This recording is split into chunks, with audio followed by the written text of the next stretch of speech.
অরণ্যের দিনরাত্রি নামটির মতোই সুন্দর এই রিসোর্টটি অবস্থিত শ্রীমঙ্গলে। এখানে থাকার জন্য লাক্সারি ভিলা বা টাওয়ার বিল্ডিং যেমন রয়েছে, পাশাপাশি রয়েছে ইকো কটেজে থাকার ব্যবস্থা। অরণ্যের দিনরাত্রিতে কেমন কেটেছে আমাদের দিনরাত্রি সেই গল্পই আজ জানাবো, যেখানে আমরা ছিলাম শ্রীমঙ্গল ভ্রমণের দ্বিতীয় দিন। অরণ্যের দিনরাত্রির পথে আমাদের যাত্রা শুরু হয় হিমকুড়ির বনবাংলো থেকে, যেখানে কাটিয়েছিলাম শ্রীমঙ্গল ভ্রমণের প্রথম দিন। সেই পর্বে আমি আপনাদের দেখিয়েছি ঢাকা থেকে কিভাবে শ্রীমঙ্গল আসতে হয়। যারা ঢাকা থেকে শ্রীমঙ্গল আসতে চান তারা অবশ্যই ডেসক্রিপশন বক্সে দেয়া লিঙ্ক থেকে সেই পর্বটি দেখে নিন। হিমকুড়ির বনবাংলো থেকে কয়েক মিনিটের হাঁটা দূরত্বে অবস্থান অরণ্যের দিনরাত্রির। রিসেপশনে ঢুকতে শুরুতেই রয়েছে তাদের রিসেপশন এরিয়া। রিসেপশন এরিয়াটি অনেক সিম্পল, তবে খুবই সুন্দর, সাজানো গোছানো। রিসেপশনে উপস্থিত হওয়া মাত্রই আমাদেরকে পরিবেশন করা হলো ওয়েলকাম ড্রিঙ্কস। ওয়েলকাম ড্রিঙ্কস খেতে খেতে আমরা চেক ইনের ফর্মালিটিস শেষ করে নেই। অরণ্যের দিনরাত্রির পুরো রিসোর্ট এরিয়াটি দুই ভাগে বিভক্ত।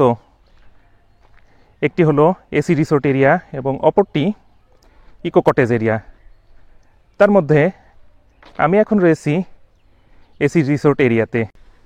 আমাদের জন্য রুম নেওয়া হয়েছে এই টাওয়ার বিল্ডিংয়ের দ্বিতীয় তলায়। পুরো রিসোর্ট এরিয়াটিতে আপনাদেরকে ঘুরে দেখাবই, তার আগে চলুন টাওয়ার বিল্ডিংয়ে আমাদের রুমটি আপনাদেরকে ঘুরে দেখাই। টাওয়ার বিল্ডিংয়ের নিচতলায় রয়েছে 4খানা রুম। আমাদের জন্য বরাদ্দ রুম টাওয়ার বিল্ডিংয়ের দ্বিতীয় তলায়। আমাদের রুমটির নাম ধারা। আসুন রুমটি আপনাদেরকে ঘুরে দেখাই। আমাদের রুমটি হলো এসি কাপল রুম। রুমটি বেশ বড়, সুন্দর, পরিপাটি। একটি মডার্ন ফ্যাসিলিটি রুমে যা যা থাকা দরকার তার প্রায় সবটাই রয়েছে এই রুমটিতে। রয়েছে এসি, এখানে রয়েছে একটি ড্রেসিং টেবিল। ড্রেসিং টেবিলটা অনেক সুন্দর। তার পাশেই রয়েছে কিং সাইজের একটি বেড। এখানে দেয়া রয়েছে ডাস্টবিন। পাশে রয়েছে একটি গাছ। তার পাশে রয়েছে একটি ক্যাবিনেট, রয়েছে টিভি। এখানে রুমে ব্যবহার করার জন্য দুজোড়া স্যান্ডেল দেয়া রয়েছে টিস্যু। তার পাশেই দেয়া রয়েছে কমপ্লিমেন্টারি স্ন্যাক্স বক্স, দেয়া রয়েছে টাওয়েল, রয়েছে পানি গরম করার ব্যবস্থা। তার পাশেই রয়েছে কমপ্লিমেন্টারি চা।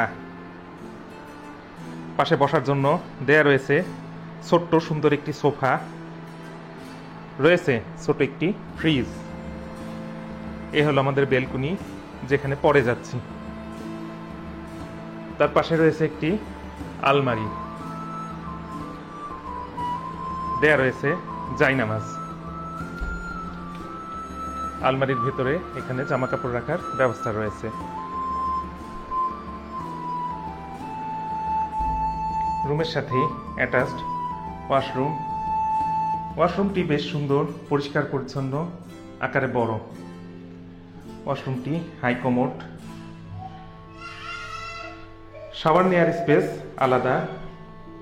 এখানে রয়েছে একটি বেসিন, দেয়া রয়েছে হ্যান্ড ওয়াশ, আর সুন্দর এই প্যাকেটে মোড়ানো ওয়াশরুম এমিনিটিস দেয়া রয়েছে।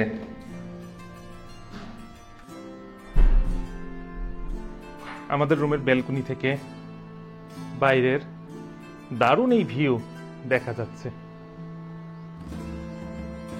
আর ওই যে দূরে দেখুন, দেখা যাচ্ছে চা বাগান। আমাদের রুমের উল্টা দিকের নীলাম্বরী রুমটি একটি ফ্যামিলি রুম।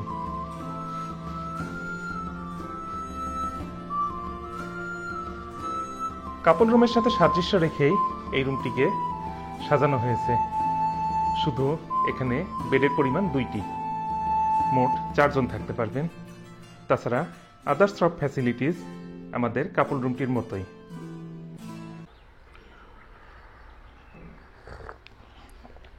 বন্ধুরা, এসেছি শ্রীমঙ্গল, আর চা খাবো না তা কি হয়? ফ্রেশ হয়ে এলাম রুম থেকে। এখন এই চা খেয়ে পুরো রিসোর্টটি আপনাদেরকে ঘুরে দেখাবো। আর হ্যাঁ, আমাদের এই কাপল রুমটির প্রতি রাতের ভাড়া 4,400 টাকা।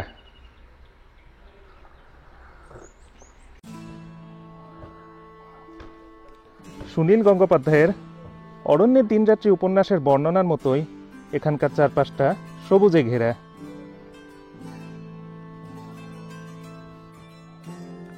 খুব সুন্দর, নিরিবিলি এবং গোছানো পরিবেশ। এগুলো হলো এখানকার এসি ভিলা। প্রতিটি এসি ভিলায় রয়েছে 2টি করে রুম। এই এসি ভিলাগুলোর রুমের প্রতি রাতের ভাড়া 4,800 টাকা। এসি ভিলাতে যাওয়ার রুমগুলো নানা রকম ফুল এবং সৌন্দর্য বর্ধনকারী গাছ দিয়ে সাজানো।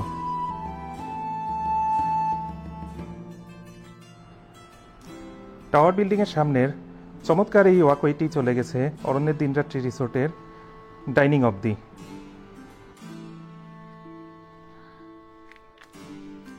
চমৎকার সেই ওয়াকওয়েটি ধরেই আমরা এখন যাচ্ছি ডাইনিংয়ে লাঞ্চ করতে।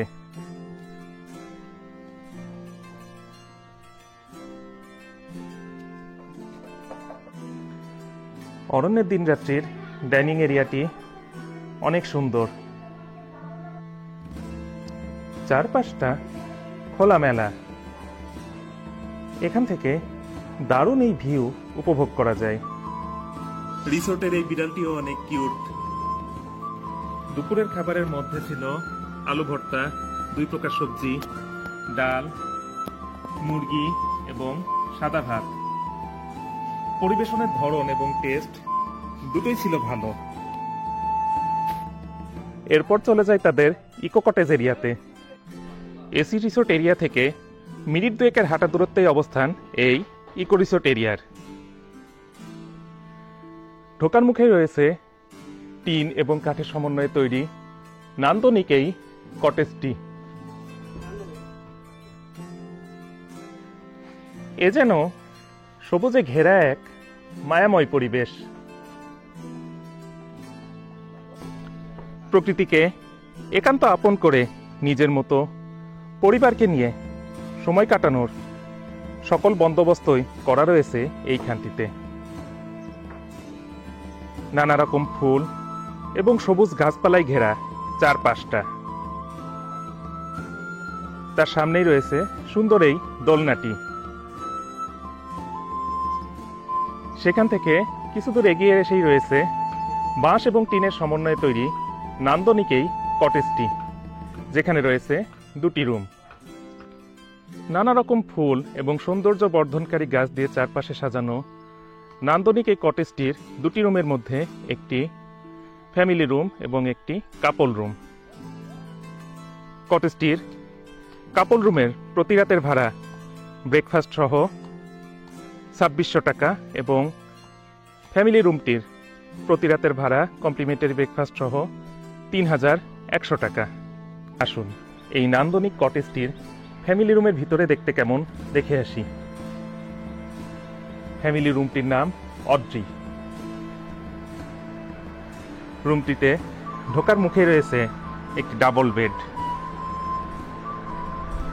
দেয়া রয়েছে একটি গ্লাস, তার উপরে রয়েছে একটি পেইন্ট, পাশে রয়েছে একটি ক্যাবিনেট, তার পাশে রয়েছে একটি আলনা, দেয়া রয়েছে জায়নামাজ। এখানে রয়েছে আরেকটি ডাবল বেড। আর এই হলো এই রুমটির জানালার ভিউ। এই রুমটির জানালা দিয়ে সরাসরি সবুজ চা বাগান দেখা যায়। এটি একটি নন এসি রুম। এর সিলিংয়ে রয়েছে 2টি ফ্যান। রুমের সাথেই রয়েছে অ্যাটাচড ওয়াশরুম। ওয়াশরুমটি বেশ বড়, পরিষ্কার পরিচ্ছন্ন, হাই কমোড। রুমটির বারান্দায় বসার জন্য রয়েছে একটি জলচৌকি। এই জলচৌকিতে বসেই রিসোর্টের সাথে টিলার উপরে লাগোয়া সবুজ চা বাগানের সৌন্দর্য উপভোগ করা যায়। অরণ্যের দিনরাত্রি ইকো রিসোর্টের এই স্থানটি আমার কাছে মনে হয়েছে সবচেয়ে সুন্দর স্থান। দেখুন, রিসোর্টের পাশেই টিলার উপরে সবুজ চা বাগান। কি সুন্দর, তাই না?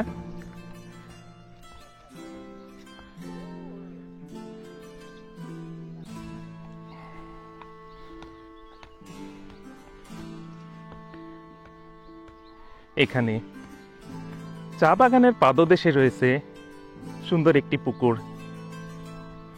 নির্জনতাকে যারা ভালোবাসেন, এই স্থানটি নিঃসন্দেহে তাদের অনেক ভালো লাগবে।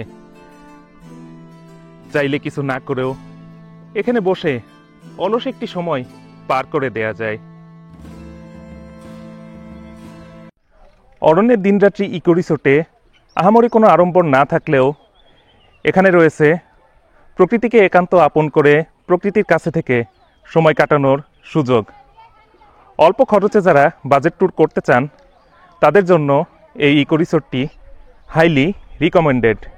তাদের সার্ভিস, স্টাফদের ব্যবহার সব কিছুই অনেক ভালো। আর একটি ইনফরমেশন আপনাদের দিয়ে রাখি, আমি এসেছি শীতকালে। এই ভিডিও যারা দেখবেন, আপনারা যখন দেখবেন তখন হয়তো শীতকাল থাকবে না, গরমকাল হয়ে যাবে। শীতকালের কারণে এই যে সবুজের পরিমাণ কিছুটা কম রয়েছে। যারা পুরো সবুজে মোড়ানো পাহাড় দেখতে চান, তাদের প্রতি আমার সাজেশন থাকবে বর্ষাকাল অথবা শরৎকালে আসার জন্য। আমার ছেলের উল্লাস দেখুন, যেন সদ্য খাঁচা থেকে মুক্ত হওয়া পাখি। আবির রঙে রাঙিয়ে দিয়ে গল্প বলার সন্ধ্যা নামে।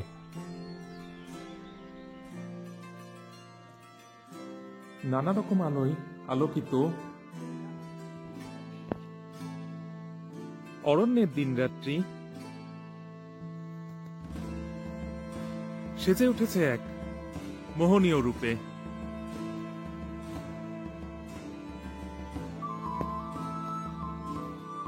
রাতের নীরবতা ভেঙে ভেসে আসা ঝিঝি পোকা সহ অন্যান্য পোকামাকড়ের ডাক কানে বুলিয়ে দিয়ে যাচ্ছে অন্যরকম এক শান্তির পরশ। রাতের খাবারের মধ্যে ছিল সাদা ভাত, হাঁস ভুনা, 2 প্রকার ভর্তা এবং ডাল। বন্ধুরা, রাতের এই খাবারগুলো আমরা আনিয়ে নিয়েছিলাম চামং রেস্তোরাঁ থেকে। চামং রেস্তোরাঁর ফুড মেনু এবং ফোন নাম্বার আমাদেরকে রিসোর্ট থেকে প্রোভাইড করা হয়েছে। আর চামং রেস্তোরাঁর খাবার আপনি রিসোর্টে আনিয়ে নিলে রিসোর্টের ডাইনিং ব্যবহার করতে পারবেন। ওভারফোনে অর্ডার করলেই তারা খাবার রিসোর্টে ডেলিভারি দিয়ে যায়। আর আরেকটি কথা মনে রাখবেন, এই রিসোর্টটির রুমে কিন্তু কোনো খাবার অ্যালাউ না। এখন সময় হয়েছে ঘুমোতে যাবার। সকালে উঠে ইনশাল্লাহ আপনাদের সাথে আবার কথা হবে। সুন্দর একটি সকালের সূচনা হয়েছে অরণ্যের দিনরাত্রি রিসোর্টে। কমপ্লিমেন্টারি ব্রেকফাস্টের মধ্যে ছিল পরোটা, ডিম, সবজি, হালুয়া এবং পেয়ারা। সুন্দর কিছু মুহূর্ত কাটিয়ে এবারে অরণ্যের দিনরাত্রিকে বিদায় জানানোর পালা। তাদের সার্ভিস, কর্মচারীদের ব্যবহার সব কিছুই অনেক ভালো। এই রিসোর্টটি আপনাদের জন্য হাইলি রিকমেন্ডেড। আপনাদের সুবিধার্থে অরণ্যের দিনরাত্রি রিসোর্ট কর্তৃপক্ষের ফোন নাম্বার, ফেসবুক পেজের লিঙ্ক সব কিছুই ডেসক্রিপশন বক্সে দিয়ে রাখব। বন্ধুরা, আশা করছি ভিডিওটি আপনাদের ভালো লেগেছে। ভিডিওটি ভালো লেগে থাকলে আমার চ্যানেলটি সাবস্ক্রাইব করে আমার পাশেই থাকুন এবং পরবর্তী পর্বের নোটিফিকেশন পেতে পাশে থাকা বেল আইকনটি অবশ্যই ক্লিক করে রাখুন। আজকের মতো এ পর্যন্তই। আল্লাহ হাফেজ।